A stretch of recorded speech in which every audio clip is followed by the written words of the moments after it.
Tales of the Neon Sea. Probably the only point-and-click adventure I've ever really enjoyed. It follows the story of Rex.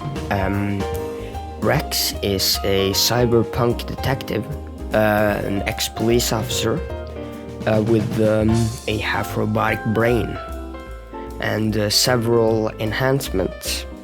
He is 39 years old. He's living off what he has. He can't really afford too much, so he starts working, gets into the spirit of things more, and you start to uncover this mystery, which, well, not the most original one, is very interesting. If it ain't broke, don't fix it. So just the cyberpunk detective aesthetic is very appealing. I love the graphics of this. It's beautiful, and it truly has these short tidbits about the world, which the things that are a little too the things that you don't exactly need to know, they're just lore entries, and you don't have to go searching for them too much. I think you collect every character entry by just experiencing the story, so you get to learn a lot more about every character. Not exactly every character, but most of the main characters. And it's about this classist society where robots and humans, quotation marks, live in, air quotes, peace. Heavily influenced by race and a lot of that stuff. Humans despise robots, and robots dislike humans.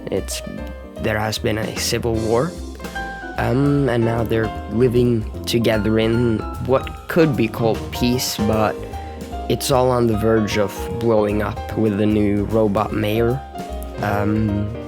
being in the lead, and murders on robots spiking up. So you have to, your curiosity gets the better of you, and you get lured back into this world of trying to uncover things. And it's very interesting. The puzzles are so damn good. I never felt that stuck, except for a couple of times where I looked up a walkthrough, but that's way better than most other ones, because this game, it very much just tells you what to do, not in a normal way. The characters act normal. The characters around you act like normal. If you gotta find something, they'll tell you, strats for finding them. You can really just piece together a lot of things. Just, I got so hooked on a little bit of the side missions. Those were actually the most parts where I looked up a walkthrough. The one place where I will definitely say do look up a walkthrough, because Jesus Christ, you'll never be able to figure that out. That's in the bar. If you go into the wine cellar, you'll know what I'm talking about. And just look up a walkthrough. It's not worth losing brain cells to try to figure that shit out, because it's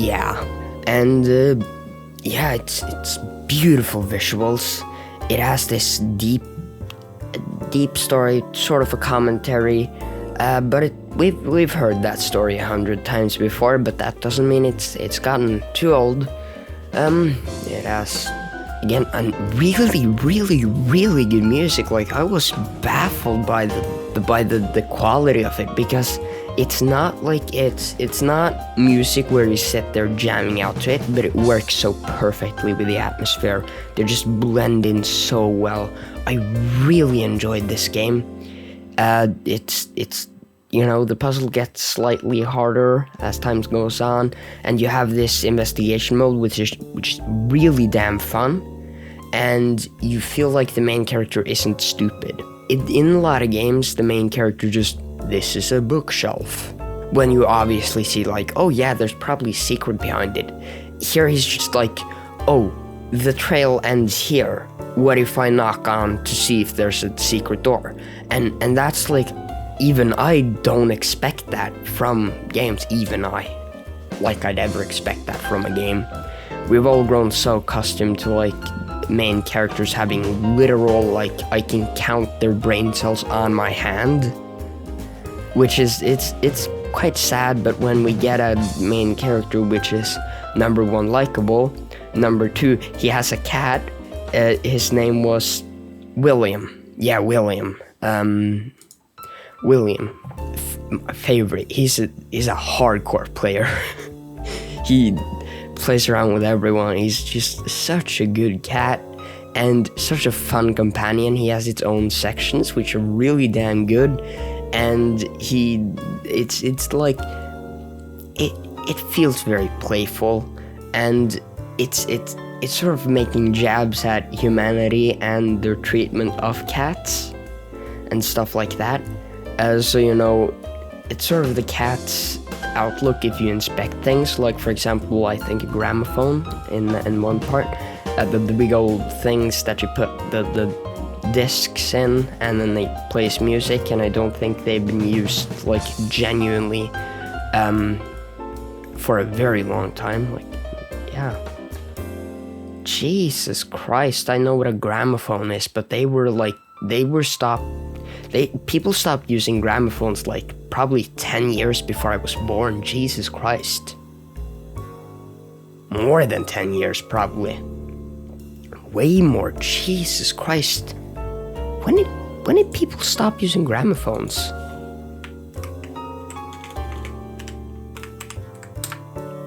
Oh my god. Holy shit. Oh my god. I had no idea gramophones were that old. Jesus Christ. Did not sell in the price. Production ceased in. So they were becoming obsolete in 1901, and their production ceased in 1912. So, yeah.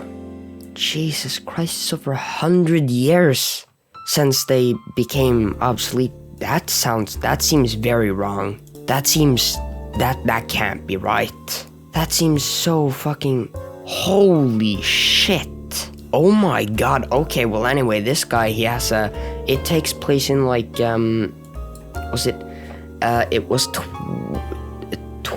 was 2140, I think?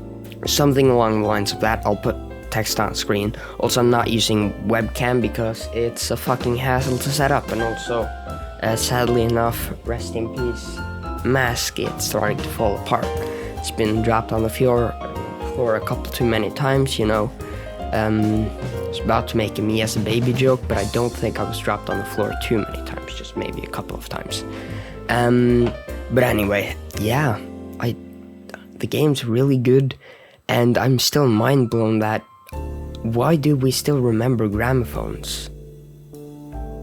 Aren't they so damn useless? Anyway, so what I was talking about was the cat looks at gramophones as just they make noise, and I think the computer was just, this is very addictive to humans. He sits all day on it, which I think is really funny because at what point does crack become more healthy than PCs? Because there's gotta be some sort of study where I could probably be outside smoking crack instead of being inside of my computer, and I genuinely don't know which one would be more healthy. Probably neither. But anyway, I have more fun on my PC than I could ever have with you know, my brain thinking I'm floating through the sky with, yeah, Michael Jackson.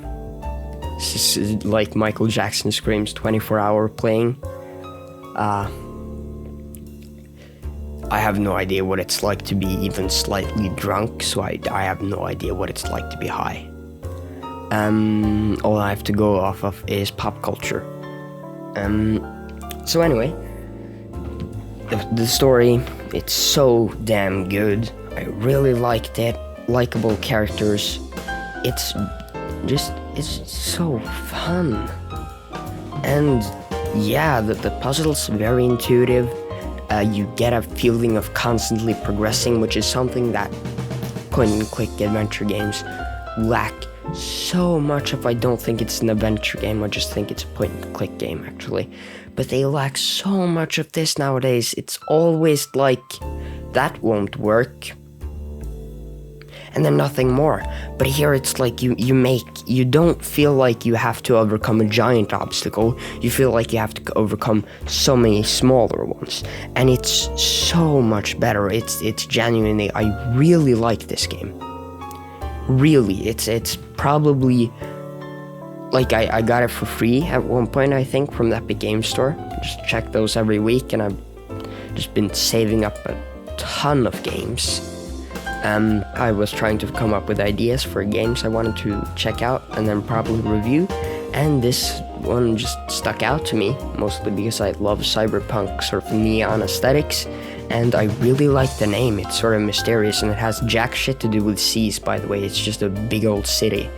You barely see water, and definitely not neon water, so, false advertising, 0 out of 10.